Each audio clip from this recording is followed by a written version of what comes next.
caminamos en ella. Bien, pues vamos a leer todos juntos un pasaje muy extraño, muy raro. Ya os aviso, vamos a leer un pasaje de la Biblia, de esos que dices, ¿y esto qué hace aquí? Vamos a ir a Éxodo capítulo 4, Éxodo capítulo 4, y vamos a leer desde el 18 hasta el 27.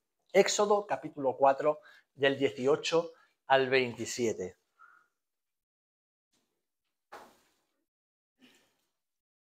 Dice así la palabra del Señor. Así se fue Moisés y volviendo a su suegro Jetro, le dijo, iré ahora y volveré a mis hermanos que están en Egipto para ver si aún viven. Y Jetro dijo a Moisés, ve en paz. Dijo también el Señor a Moisés en Madián, ve y vuélvete a Egipto, porque han muerto todos los que procuraban tu muerte. Entonces Moisés tomó su mujer y sus hijos y los puso sobre un asno y volvió a tierra de Egipto. Tomó también Moisés la vara de Dios en su mano. Y dijo el Señor a Moisés, cuando hayas vuelto a Egipto, mira que hagas delante de Faraón todas las maravillas que he puesto en tu mano, pero yo endureceré su corazón de modo que no dejará ir al pueblo. Y versículo 22, dirás a Faraón, el Señor ha dicho así, Israel es mi hijo, mi primogénito, ya te he dicho que dejes ir a mi hijo, para que me sirva, mas no has querido dejarlo ir. He aquí yo voy a matar a tu hijo, tu primogénito. Y aconteció en el camino, quédate con esto, y aconteció en el camino que en una posada el Señor le salió al encuentro y quiso, wow, el Señor le salió al encuentro y quiso matarlo. Entonces Séfora tomó un pedernal, Séfora era la esposa de Moisés, un pedernal afilado y cortó el prepucio de su hijo y lo echó a sus pies diciendo, a la verdad, tú me eres un esposo de sangre. Así lo dejó luego ir y ella dijo, esposo de sangre a causa de la circuncisión. Y el Señor dijo a Aarón, ve a recibir a Moisés al desierto. Y él fue y lo encontró en el monte de Dios y le besó. Que el Señor bendiga su palabra y nos ayude a entenderla en esta mañana. Padre, en el nombre de Jesús, gracias, porque toda tu palabra es la verdad y es lo que necesitamos para conocerte y obedecerte. En esta mañana nos disponemos a profundizar en ella un día más, sabiendo que aunque nuestra capacidad humana sea limitada, sabemos que por el Espíritu Santo podemos discernir lo que tú nos quieres hablar. Danos luz y danos claridad para seguir abrazando tu voluntad en nuestras vidas. Queremos ser siervos y siervas fieles que te siguen hasta el final. En el nombre de Jesús. Amén y amén. Amén, gloria a Dios. Bien, cuando un padre le dice algo a su hijo, especialmente a su hijo adolescente, lo más normal es que aunque se lo diga bien, el hijo adolescente se rebele y se rebote.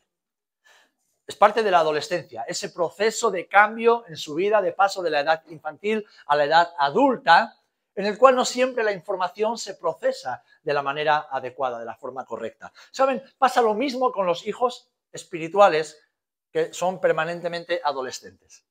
Esos hombres y mujeres que tal vez llevan mucho tiempo en la iglesia, pero que no terminan de crecer, de madurar y de convertirse en hombres y mujeres adultas. Se molestan, se ofenden por todo, se sienten atacados cuando su Padre Celestial quiere enseñarles algo importante y necesario. Y en este tiempo, como iglesia, el Señor nos está desafiando a madurar, ¿amén?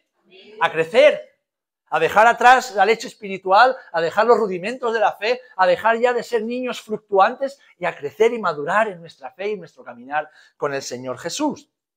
Sabemos que nuestra vida como creyentes no es un sprint, no es una carrera de 100 metros, es una carrera de fondo. Ahora mismo se están celebrando los mundiales de atletismo en Tokio, en Japón, y justamente ayer pues una española, una granadina, ganó el campeonato mundial de los 35 kilómetros marcha.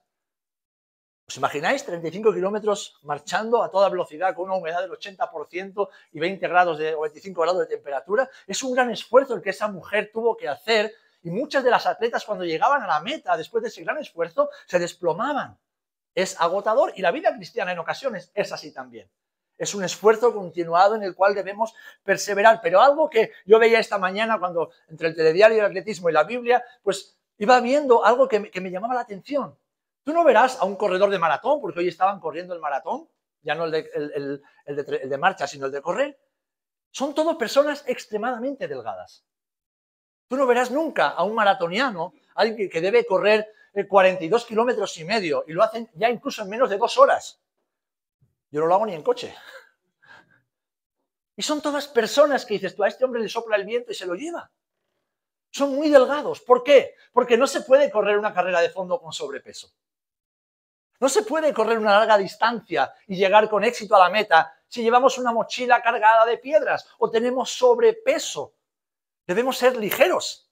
Debemos ser hombres y mujeres que no están condicionados por todo aquello que no es necesario para correr esa carrera. Por eso el apóstol, creemos que el apóstol Pablo, que escribió a Hebreos, aunque no está confirmado, dice en el capítulo 12, versículo 1, despojándonos ¿de qué? De todo peso y del pecado que nos asedia, corramos la carrera que tenemos por delante. Pero antes de correr la carrera hay que despojarse. No podemos empezar a correr y a ver qué tal. No, porque no llegaremos al final.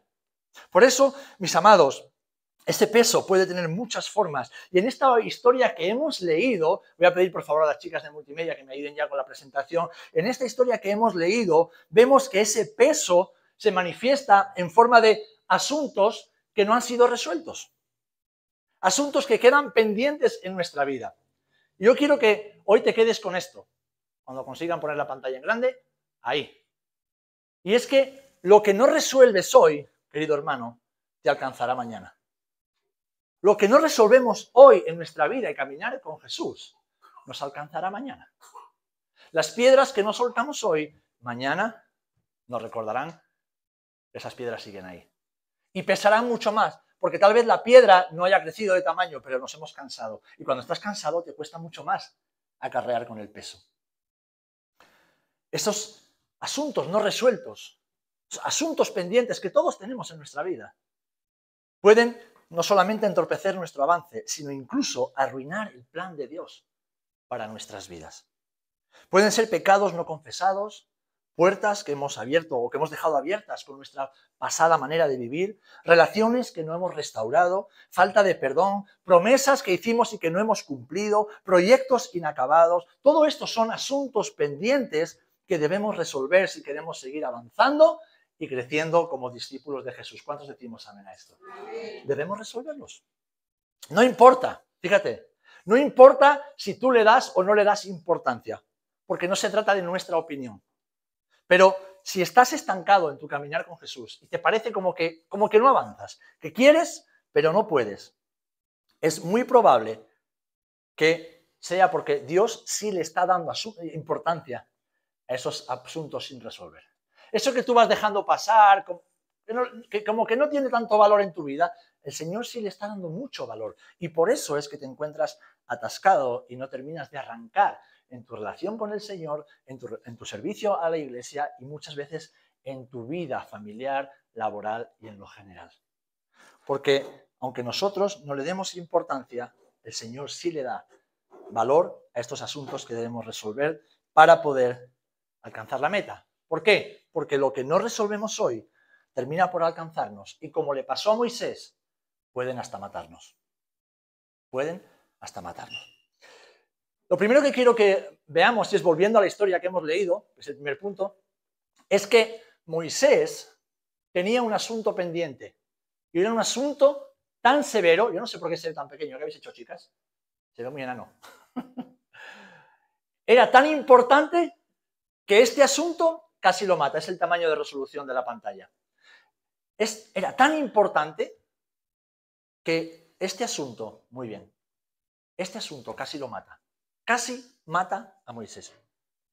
Y tú dirás, bueno, pero si Moisés era el hombre más manso de la tierra, era el siervo del Señor, era alguien que había decidido seguir al Señor hasta las últimas consecuencias.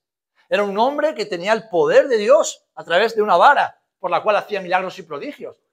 ¿Qué es lo que le pasó a este hombre? ¿Qué es lo que Moisés no había resuelto en su vida que casi lo mata por el camino?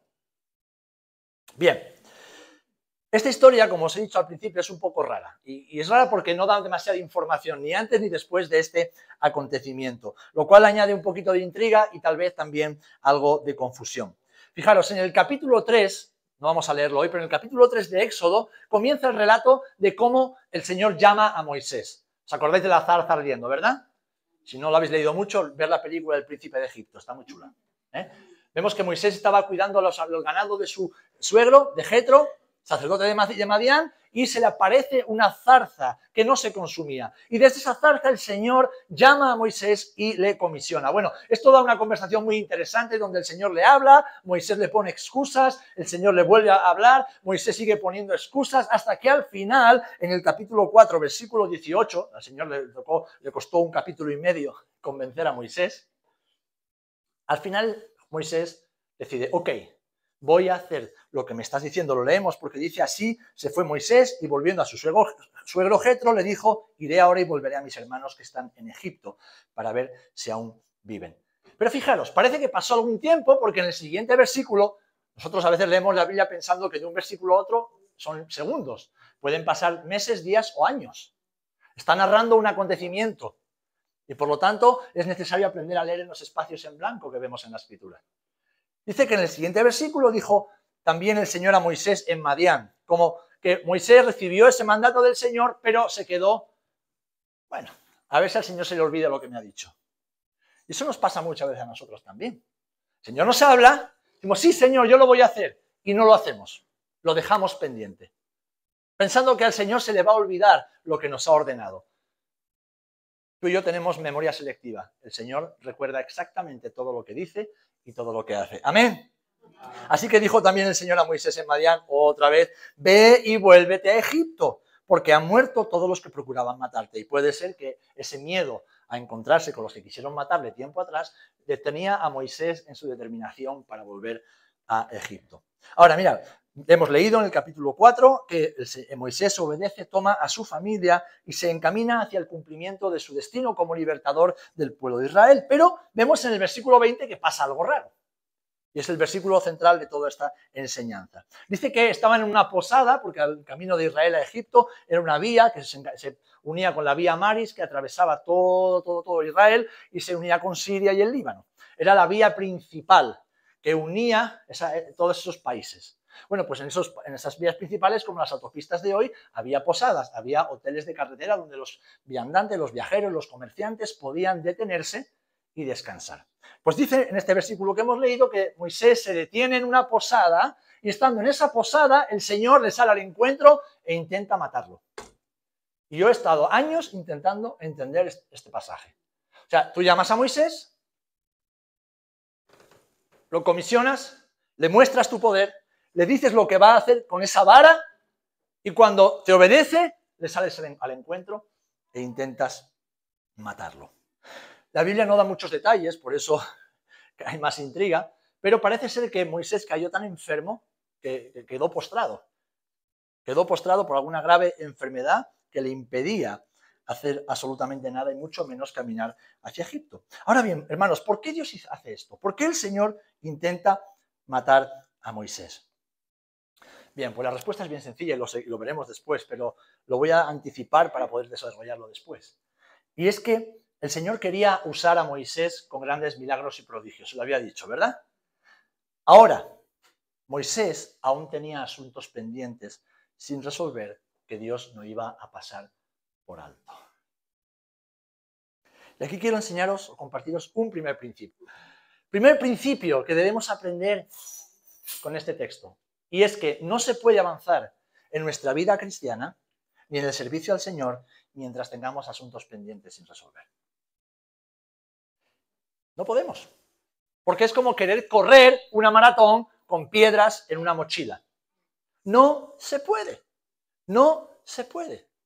Tal vez tú no le des importancia a esa actitud de corazón, no le des importancia a eso que tú sabes que está mal, pero el Señor sí le está dando importancia y no te va a dejar avanzar hasta que no lo resuelvas. Y eso fue lo que hizo con Moisés. Fíjate, la mayoría de nosotros somos expertos en dejar asuntos pendientes sin resolver. Tendemos a esconder la suciedad debajo de la alfombra, a dejar la manzana podrida dentro del armario, del saco, o a meter el muerto en el armario, esperando que nadie se dé cuenta de que está ahí, que nadie lo huela, que nadie nunca descubra que hay algo ahí escondido. Y se nos olvida que para el Señor no hay nada oculto. ¿Verdad o mentira? Por lo tanto, mis hermanos, todo lo que no resolvemos hoy queda pendiente para mañana. Todo lo que hoy no arreglamos queda pendiente para mañana. No se va a arreglar solo. Por mucho que tú te vayas por la mañana y dejes los platos sin fregar, la cama sin hacer y la casa sin barrer, y digas, Señor, en el nombre de Jesús, yo declaro que cuando regrese esa casa estará brillante y reluciente. ¿Qué es lo que te vas a encontrar cuando llegues a casa? Los platos sin fregar, la cama sin hacer, la casa sin barrer y encima todo huele fatal. ¿Por qué? Porque lo que no se arregla termina por apestar. Por apestar. El problema es que nosotros nos acostumbramos a nuestra propia peste, pero los de alrededor la olemos, hermanos. Cuando tú tienes un asunto sin resolver en tu vida, tú tal vez te echas mucha colonia y sales a la calle pensando que nadie se va a dar cuenta. Nos damos cuenta. Nos damos cuenta. Los que te amamos y te conocemos, nos damos cuenta. Porque lo que no se arregla hoy, queda pendiente para mañana. Lo que no arreglamos, no se arregla solo. Lo que no sanamos hoy, mañana seguirá enfermo. Bueno, el tiempo cura todas las cosas. No es verdad. Lo que no se sana hoy, queda pendiente para mañana. Un adolescente no se convierte en un adulto él solito. Chicos, chicas, adolescentes, necesitáis a los mayores para ayudaros a convertiros en personas adultas y personas de bien. Si tú dejas a un adolescente solo en el mundo, lo más probable es que se convierta en una persona salvaje. Pero todos hubiéramos sido así. Necesitamos que alguien nos acompañe para dar forma a ese hombre y mujer que Dios ha diseñado. Las puertas que no cerramos hoy, mañana siguen abiertas. Nadie las cerrará por nosotros. Y en ocasiones somos tan místicos que pensamos que Dios va a hacer nuestra parte. El Señor es todopoderoso, ¿amén? Él hace su parte, ¿amén? Pero tú tienes que hacer la tuya. Tus asuntos pendientes con el Señor debes resolverlos tú. Nadie lo va a hacer por ti. Y no vengas llorándome, ay, pastor, no, es tu responsabilidad. Yo tengo la mía. Yo tengo mi responsabilidad para con mi esposa, con mis hijos, para con ustedes, para con esta sociedad y sobre todo para con el Señor. Y nadie va a venir a hacerme la cama a mí. Así que no espere, hermano y hermana, que alguien le haga la cama todos los días. Es usted quien debe levantarse y asumir su responsabilidad. Amén. Fijaros, esta actitud de dejar cosas pendientes, vamos, de liar la parda, como dicen los jóvenes ahora, y vivir como si nada sucediera, la tenía también el rey David. ¿Os acordáis de ese momento en el cual se enamora de una mujer que no era suya, la lleva a palacio, porque como era el rey, tenía poder y autoridad, se acuesta con ella, la deja embarazada y cuando se entera de que está embarazada, envía a su marido, al marido de Betsabé, Ucías, al frente de batalla sabiendo que lo van a matar.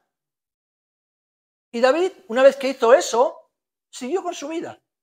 Se quedó con Betsabé cuando ésta pasó el duelo, se quedó con ella y se casó con ella. Y se quedó tan a gusto el tipo. O sea, la lió como pocos hombres y mujeres en la Biblia han liado y se quedó tan a gusto. Un hombre con el corazón conforme al corazón de Dios. Y se quedó tan a gusto. Adúltero, fornicario, asesino, mentiroso, más falso que un billete de 6 euros. ¿Habéis encontrado un billete de 6 euros? Pues es falso. Y se quedó tan a gusto. Pero, ¿qué pasó? Que David empezó a enfermar. Se puso enfermo. Su corazón empezó a endurecerse. Y hasta perdió la seguridad y el gozo de la salvación. Es lo que ora en el Salmo 51. Dice, Señor, devuélveme el gozo de la salvación. En el Salmo 32, del 3 al 4, fijaros lo que dice. Mientras callé, mientras no resolví mis asuntos, se envejecieron mis huesos en mi gemir todo el día. Es decir, se enfermó de tal manera que hasta se fue secando físicamente. Porque de día y de noche se agravó sobre mí tu mano. Él sabía que esa enfermedad era consecuencia de su pecado no confesado. Y se volvió mi verdor en sequedades de verano. Es una expresión poética de un estado enfermizo y depresivo en el cual cayó este hombre por no resolver sus asuntos. Sabemos después que cuando el Señor lo confrontó con el profeta Natán, lo primero que hizo fue arreglar lo que había estropeado y el Señor lo bendijo. Amén. Ahora, fijaros, también Jesús enseñó acerca de esto, no es algo del Antiguo Testamento. ¿Recuerdan el sermón de las bienaventuranzas? Mateo capítulo 5, capítulo 6, capítulo 7, esas maravillosas enseñanzas. Bienaventurados los pobres en espíritu, bienaventurados los pacificadores, bienaventurados los que lloráis por causa de la justicia, bienaventurados, qué bonito es todo eso. Pero después, en el capítulo 5, 23 y 26 dice, pero, por tanto, si en el momento de presentar tu ofrenda en el altar, te acuerdas de que tu hermano tiene algo contra ti, ¿qué dice? Deja tu ofrenda allí mismo, en el altar. No la eches en el altar de las ofrendas. Déjala en el suelo. Ve primero y reconcíliate con tú. Luego regresa, toma tu ofrenda y preséntala. Ponte de acuerdo con tu adversario sin demora mientras estás a tiempo de hacerlo. No sea que tu adversario te entregue al juez y el juez a los guardias y vayas a dar con tus huesos en la cárcel. Te aseguro que no saldrás de allí hasta que pagues el último céntimo de tu deuda. Eso lo dijo Jesús. Lo que no resolvemos hoy, las deudas que no resolvemos hoy, quedan pendientes para mañana y te aseguro que vienen con intereses. Vienen con intereses. El pecado que no abandonamos hoy, mañana, como le pasó a Moisés, puede matarnos. Puede arruinar el propósito del Señor para nuestras vidas. Quiero decirte algo. Dios te ama, ¿lo sabes? Pero te ama demasiado para dejarte tal y como estás. Señor, gracias porque me aceptas tal y como soy. Bueno, te acepto para que vengas a ser cambiado, a ser transformado, a ser renovado. Y el Señor no quiere hacerte creer que todo está bien en tu vida. No quiere engañarte, no quiere que vivas una farsa. El Señor quiere revelar lo que hay en tu corazón y en mi corazón para que poco a poco nos parezcamos más a su Hijo Jesucristo. Porque ese es el propósito de Dios, que nos parezcamos a Él. Así que aquí te enseño el segundo principio y a ver si en multimedia me lo ponen bien. Principio 2. Muy bien, Sara. Una campeona. El bautismo te ha sentado fenomenal. Si el Señor quiere hacer algo grande en ti y contigo, ¿cuántos creemos que Dios quiere hacer algo grande en nosotros? Bueno, pues si el Señor quiere hacer algo grande en ti y contigo, hará todo lo necesario para prepararte, incluso por medio del dolor y la adversidad. Nadie dice amén. Por lo menos sois sinceros, anda. Cuando el Señor quiere hacer algo con nosotros, como lo quería hacer con Moisés, Él hará todo lo necesario para que estemos preparados, incluso por medio del quebranto y de la adversidad. ¿Por qué? Porque esto es un principio que Jesús mismo nos enseñó. El grano no da fruto si antes no muere. Hay que morir para poder dar fruto espiritual. Hay que morir a lo viejo, morir a lo nuestro, morir a lo que yo creo, lo que yo pienso, lo que yo opino, lo que a mí me gusta. Tengo que morir porque todo eso es contrario a la voluntad de los cielos. Y para poder dar fruto, mis amados, para poder cumplir ese propósito divino del Señor en nuestras vidas, a veces, a menudo, muy a menudo, el Señor tiene que quebrarnos. El Señor debe quebrantar la dureza de nuestro corazón. Debe quebrar esos razonamientos humanos que se oponen a la voluntad divina del Señor. Y lo hace con amor, pero lo hace con determinación, como lo hizo con Moisés. Le salió al encuentro e intentó matarlo. Ahora, volviendo a Moisés, ¿cuál era ese asunto pendiente tan importante para Dios que lo llevó a querer acabar con su siervo? Bueno, en el texto vemos en los versículos 25 y 26, hemos leído algo curioso. Dice que entonces Séfora tomó un pedernal afilado y cortó el prepucio de su hijo, es decir, lo circuncidó, y lo echó a sus pies diciendo, a la verdad, tú me eres un esposo de sangre. Así que luego le dejó ir. El Señor dejó ir a Moisés cuando Séfora hizo eso. Esposo de sangre a causa de la circuncisión. Hermanos, por algún motivo Moisés había desobedecido a Dios y su hijo menor no estaba circuncidado. Moisés tuvo 2 hijos. Pues el menor, por algún motivo, no estaba circuncidado. Es muy probable que su esposa Séfora, que era madianita, pues le daba pena eso de cortarle la pelecilla del pene a su niño, que es la circuncisión. Es el símbolo del pacto entre Dios y el pueblo de Israel. Y Moisés, como muchos hombres, pues ceden a la presión de las mujeres, no siendo consciente de que esto es un pecado muy grave delante de Dios, porque es invalidar el pacto que Dios había hecho con su pueblo. Y tú dices, ¿dónde pone eso en la Biblia? Génesis 17:9.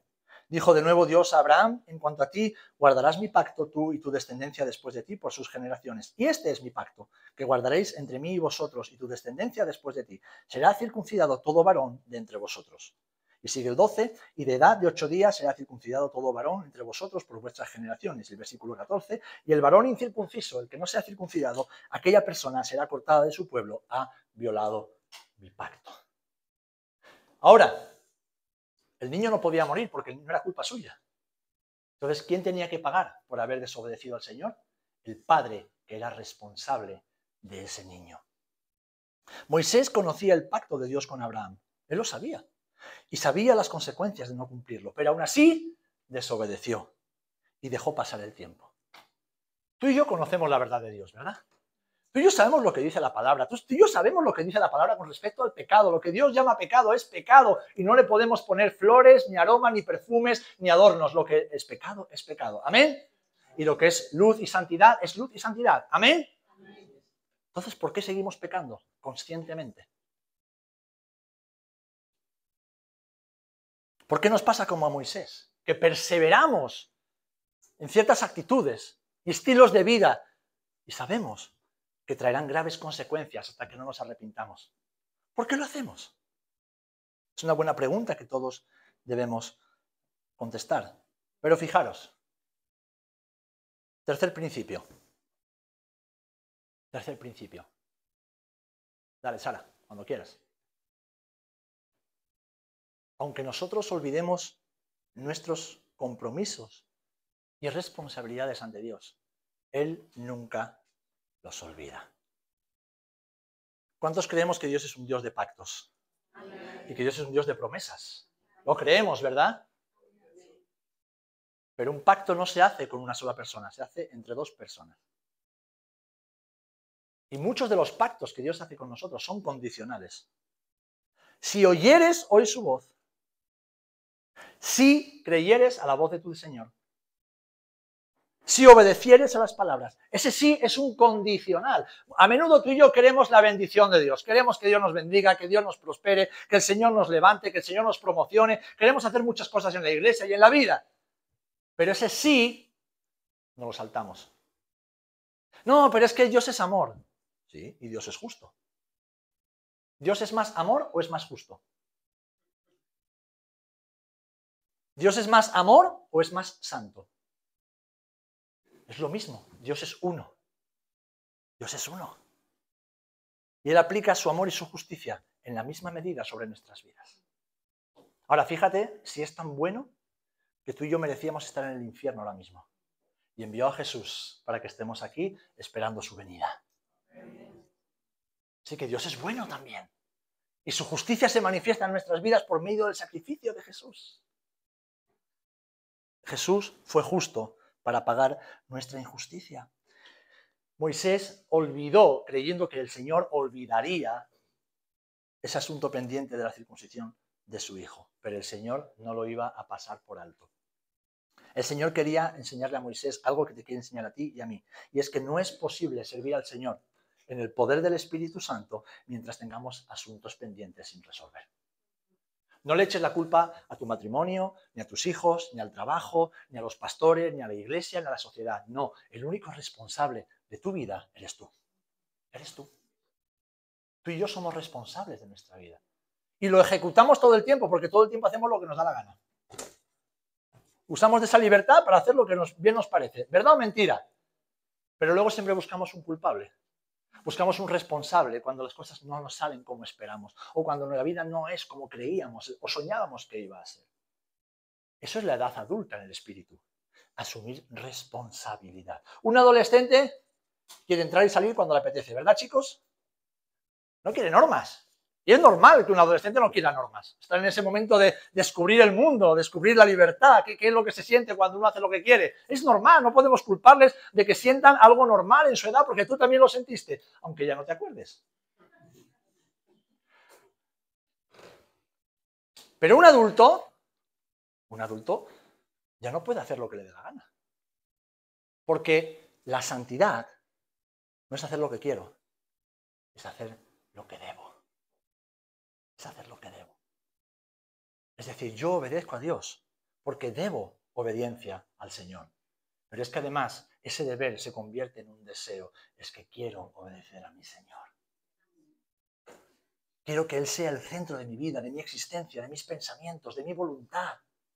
Y para ello debo resolver todo asunto que esté pendiente dentro de mi corazón.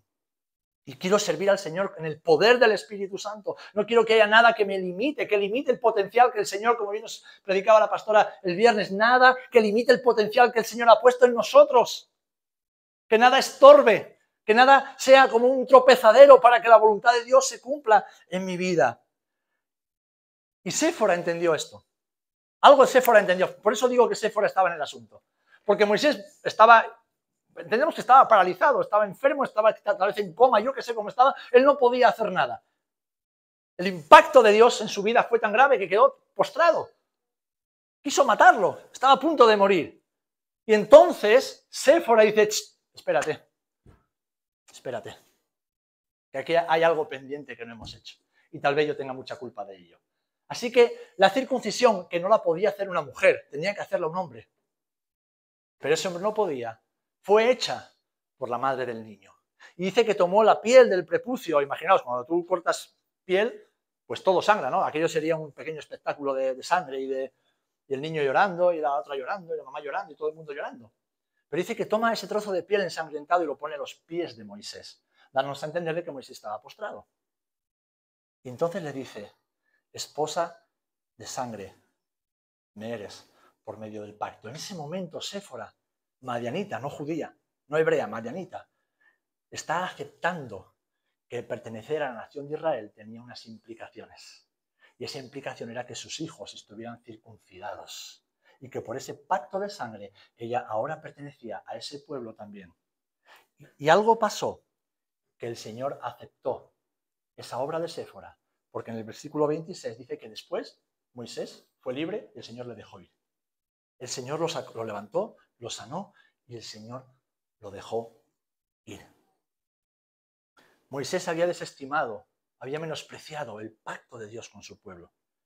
Pero el Señor tenía un plan con Moisés y no iba a permitir que la torpeza de su siervo arruinara el plan para su vida. ¿Amén?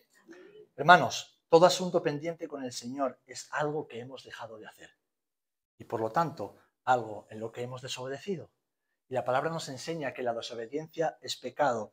Y el pecado, como bien escuchábamos el viernes, nos avergüenza y nos paraliza. Cuando no estamos obedeciendo, estamos pecando. Y cuando estamos pecando, estamos siendo avergonzados. Y cuando somos avergonzados, nos paralizamos. Porque la vergüenza paraliza. ¿Te ha pasado alguna vez en el cole cuando hay gente más tímida, otra menos, pero los que éramos tímidos, yo perdí la vergüenza por el camino, pero cuando era chavalito era tímido. Y recuerdo te sacaban en historia, que se me daba bien, nunca me sacaban. En lengua se me daba bien, nunca me sacaban. En dibujo técnico nunca me sacaban. Me sacaban en matemáticas, que era un burro. Yo en matemáticas era un burro, pero doctor de burro. Se me daban fatal y ahora se me dan fenomenal. Ahora yo sé que he perdido la vergüenza y he aprendido las matemáticas. Bueno, pues me sacaban en matemáticas. O sea, imaginaos a ese burro que no había entendido nada de lo que el señor profesor había explicado durante todo el curso, lo sacan para que dé la respuesta de la fórmula. Pues ¿saben lo que yo sentía? Una vergüenza terrible. Y encima esa vergüenza aumentaba cuando era consciente de que el nivel de coloración iba subiendo, subía la cara y de repente mi cara era un tomate. Y ya me iba dando cuenta de la cara de los compañeros, que son bastante crueles los chavales, ¿eh? Alguno que cuchichea, el otro que te dice burro, el otro que dice tonto. Y me quedaba paralizado. ¿Por qué? Porque la vergüenza, mis amados, paraliza. La vergüenza nos paraliza. Y lo que produce vergüenza en nuestras vidas es el pecado y el pecado no confesado. Por eso es tan importante despojarnos de todo peso y el pecado que nos asedia. ¿Amén? Ahora bien, dices tú, bueno, pero yo no tengo pecado, simplemente sufro las consecuencias de un daño que me han hecho en la vida. Bueno, a todos nos han hecho daño en la vida. Pero cuando te hacen daño, ¿cuál es nuestra responsabilidad? Perdonar y despojarnos del resentimiento, el dolor y todo eso que produce el daño que nos han infligido. Mi responsabilidad no es que la otra persona me pida perdón. Ojalá lo haga. Pero si no lo hiciere, mi responsabilidad es perdonar. Es perdonar. Porque si Cristo me ha perdonado a mí, ¿quién soy yo para no perdonar al que me ofende? La palabra nos enseña que el que no perdona a su ofensor, Dios no lo perdona a él. ¿Y cómo podemos vivir sin el perdón de Dios? Es una agonía. Estamos muriendo en vida. Debemos caminar en la libertad que el Señor nos ofrece. Y esa libertad viene por medio del perdón, cuando perdonamos y somos perdonados. Amén. Así que quiero dejarte con un último principio. Y es este. Resolver nuestros asuntos pendientes es obedecer a lo que el Señor nos ordena. Y yo sé que el Señor te está hablando en esta mañana. ¿El Señor te está hablando? Sí, ¿verdad? ¿Te está incomodando? Sí, ¿verdad? ¿Te está inquietando? Sí, ¿verdad? ¿Te quieres ir para casa rápido? Sí, ¿verdad?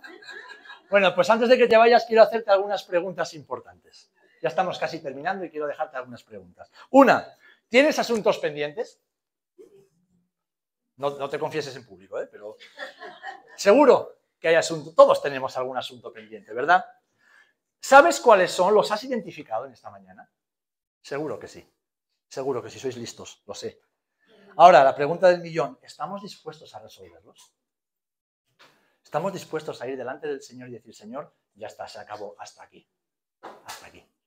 Es tiempo de ponernos a cuentas. Es tiempo de que eso que ha quedado sin resolver durante tanto tiempo sea resuelto y pueda seguir hacia el cumplimiento de mi destino como hijo e hija tuyo. Amén. La Biblia nos enseña claramente que no hay bendición cuando desobedecemos, pues el Señor compara la desobediencia con la adivinación. Lo leemos en 1 Samuel capítulo 15. Para el Señor, cuando desobedecemos, es lo mismo que ir a consultar a un adivino o a una divina para que nos lea el futuro en las cartas o una bola de cristal. Es exactamente igual. Eso es la desobediencia. O incluso la idolatría. A veces nos escandalizamos cuando vemos a los que no creen otras cosas, ¿no? Y detrás de los santos, de las vírgenes, detrás de las imágenes. ¡Ah, idólatras! Pues el Señor compara tu desobediencia y la mía con ellos que van detrás de esas imágenes. Lo dice la palabra, 1 Samuel capítulo 15, versículo 23. ¿Y por qué no nos escandalizamos de nuestra desobediencia? Porque nos pasa como a Moisés. Pensamos que, bueno, vamos a ir dejando pasar el tiempo. A ver si esto ya al Señor se le olvida. Mis amados, al Señor no se le olvida porque nos ama demasiado. Nos ama demasiado. Amén. Así que tal vez tú y yo hayamos intentado taparlos o no pensar en ello, ¿no? En todo esto que queda pendiente, pero el Señor le da tanta importancia que debemos resolverlos para seguir avanzando en la vida cristiana. El primero es tu salvación eterna. Si no le has pedido al Señor perdón por tus pecados, le has reconocido como Salvador de tu vida y le has entregado tu existencia, estás en un grave peligro. Tienes que reconocer a Cristo, arrepentirte y seguirle. Porque si una vida sin Cristo aquí en la tierra es chunga, imagínate una vida en el infierno por toda la eternidad. Eso sí que tiene que ser chungo, pero chungo de verdad. Ahora, en cambio, si tú y yo somos hijos de Dios, ya somos discípulos de Jesús, y el Señor te dice que perdones y no lo has hecho, tienes un asunto pendiente que debes resolver ya. Si el Señor te dice perdona y aún no lo has hecho, tienes que hacerlo. Hasta que no lo hagas, seguirás atascado, atascada y no podrás avanzar. Si el Señor te ha pedido o te ha dicho que pidas perdón porque has ofendido, y lo sabes, y te lo han dicho, que has ofendido, que has dañado, y no lo has hecho, tienes un asunto pendiente y debes resolverlo. Si tienes por costumbre mentir, robar, criticar, defraudar, murmurar, mirar con lujuria al sexo opuesto, comer o beber demasiado, despreciar a tu prójimo, ser un flojo, así literalmente ser un flojo, la pereza es pecado, y no estás dispuesto o dispuesta a dejarlo, tienes un asunto pendiente y debes resolverlo. Si has prometido algo y no lo estás cumpliendo, hay algo pendiente que debes resolver. Si Dios te dice que dediques tu vida para Él, entregando tus asuntos en sus manos, y no lo estás haciendo, tienes un asunto pendiente. Si el Señor te dice que lo honres con tus bienes, pero no lo haces, tienes un asunto pendiente. Si has comenzado un proyecto, tal vez de estudios, o laboral, o ministerial, y lo has dejado a medias, cuando el Señor te está diciendo termina lo que has empezado, tienes un asunto pendiente que debes resolver. Si el Señor te dice que restaures tu relación, tal vez con un hermano, con un familiar, con alguien, y no lo haces, tienes un asunto pendiente que resolver. El Señor te dice que ordenes tu vida porque estás viviendo en pecado y no lo haces. Vas dejando pasar el tiempo. El Señor te dice que tienes un asunto pendiente. Y hasta que no lo resuelvas, mi amado hermano y hermana, hasta que no lo resuelvas, estás en peligro de muerte. O piensas que el Dios de Moisés no es tu Dios? ¿Dios ha cambiado? ¿Por qué piensas que el Señor no te puede salir al encuentro en el camino, postrarte en la cama, ponerte enfermo hasta que te sientas morir y decirte, ¿qué? ¿Espabilas o te espabilo yo? ¿Por qué piensas eso? ¿Por qué pensamos eso? A menudo, viviendo en la gracia, nos hacemos los graciosos. Y a Dios nuestras gracias no le hacen ninguna gracia. Así que, mis amados, no tenemos miedo de nuestro buen Padre, pero sí debemos tener temor de Dios en nuestra manera de vivir. Porque lo que no resolvemos hoy nos alcanzará mañana. Es tiempo de resolver todo eso en nuestras vidas. Porque el Señor tiene un buen futuro para ti y para mí. ¿Lo creemos? Dios tiene un buen futuro para nosotros. Él lo tiene. Para eso vino Jesús a la tierra, para darnos un buen futuro, aquí y en la eternidad. Pero como estamos en un reino celestial con unas reglas distintas a las de este mundo, no podemos conformarnos a las reglas y a las normas de este mundo. Debemos ser renovados. ¿Para qué? Para caminar conforme al propósito y voluntad de nuestro Dios. Y así ser prosperados y bendecidos en todo nuestro caminar. Yo he nombrado algunos, tú tienes que nombrar tus asuntos sin resolver, pero es tiempo, mis amados, de resolverlos antes de que el Señor nos salga al encuentro y tal vez nos quebrante. Y luego no podremos echarle la culpa a nadie, y mucho menos a mí, porque yo hoy te he avisado. Es que el pastor nunca me dijo, no, el pastor hoy te ha avisado, el pastor ha ido a la palabra del Señor y te ha dicho lo que debes poner a cuentas en tu vida. Y a lo que yo no haya nombrado, ponle nombre tú. Pero hazlo, te lo digo y te lo encomiendo en el nombre del Señor. Hermano, hazlo, hazlo. Primera de Corintios 11:30, el apóstol Pablo nos enseña que por causa de los asuntos pendientes sin resolver, hay muchos enfermos y debilitados entre vosotros. Dice que muchos duermen. Está diciendo, duermen espiritualmente. Están muertos espiritualmente por causa del pecado no confesado y no abandonado. Así que, mis amados, tal vez creas como Moisés que todo está bien en tu vida. Eso lo dejo a tu criterio. Pero el hecho de que no estés en el lugar donde deberías estar, haciendo lo que el Señor ha dicho que hagas, sea tal vez motivo o motivado porque hay asuntos que debes resolver. Tal vez una enfermedad que no se va, una tristeza y una apatía espiritual inexplicables, una desgana hacia las cosas del Señor, son la evidencia de que estás queriendo correr la vida cristiana con piedras en la mochila. El mismo hecho de que el Señor no te promocione. ¿Cuántos queréis servir al Señor? Amén. ¿Y cuántos sabéis, escúchame bien, cuántos sabéis que deberíais estar en otro momento de vuestra vida espiritual con el Señor? ¿Y cuántos sabéis que deberíais estar sirviendo mucho más y mucho mejor al Señor? ¿Lo sabéis, verdad? Pues tal vez el hecho de que el Señor no te esté promocionando, no solo en el trabajo, sino en la iglesia, es precisamente porque tienes asuntos sin resolver. No se trata de mí, que me gustas o no me gustas, de que me caes bien o me caes mal. No, no tiene nada que ver con los pastores, no tiene que ver con la iglesia. Tiene que ver cómo tú vives tu vida delante del Dios en quien has creído. Porque como bien decía la pastora el viernes pasado, nuestro deseo es que todos podáis servir y desarrollar el máximo potencial que el Señor os ha dado. Creemos en los dones y en la multiforme gracia de Dios manifestada en la iglesia, pero eso tiene que hacerse dentro de un orden. Y el orden lo determina la palabra del Señor.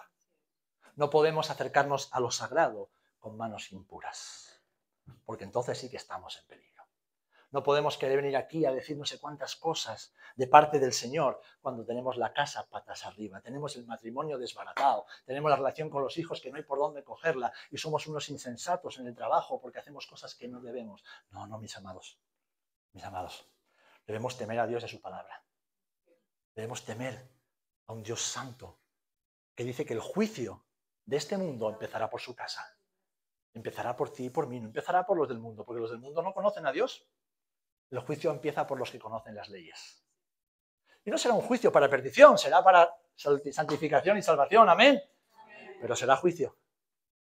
Y debemos creer que el Señor, ese Dios santo, tiene cosas mucho mejores y mayores para nosotros si realmente resolvemos aquello que está pendiente. Así que, hermanos, sea lo que fuere, no postergues más resolver ese asunto, resuélvelo. El Señor está determinado a cumplir su voluntad en ti. El que comenzó la buena obra, dice que la perfeccionará. ¿Lo creemos? Bien, pues hay que despojarse de todo peso y del pecado que nos asedia.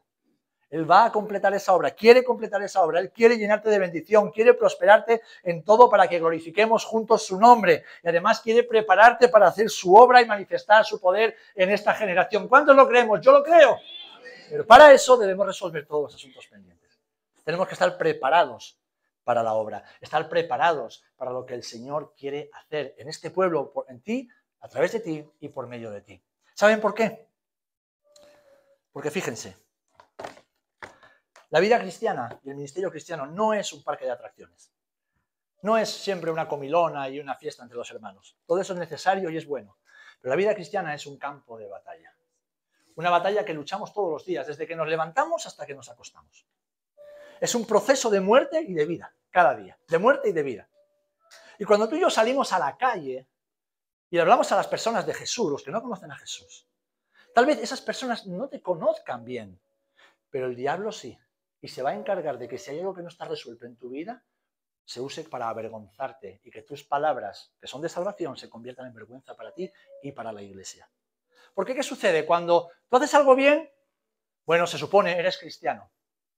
Pero cuando haces algo mal, los del mundo que dicen, ah, sí, es que en esa iglesia son todos iguales. ¿Verdad? Como sean todos iguales, en esa iglesia, ¿dónde vas tú? ¿Cómo es posible que cuando pecamos, Satanás se encarga de poner un altavoz para que todos pagamos el pato de tu pecado?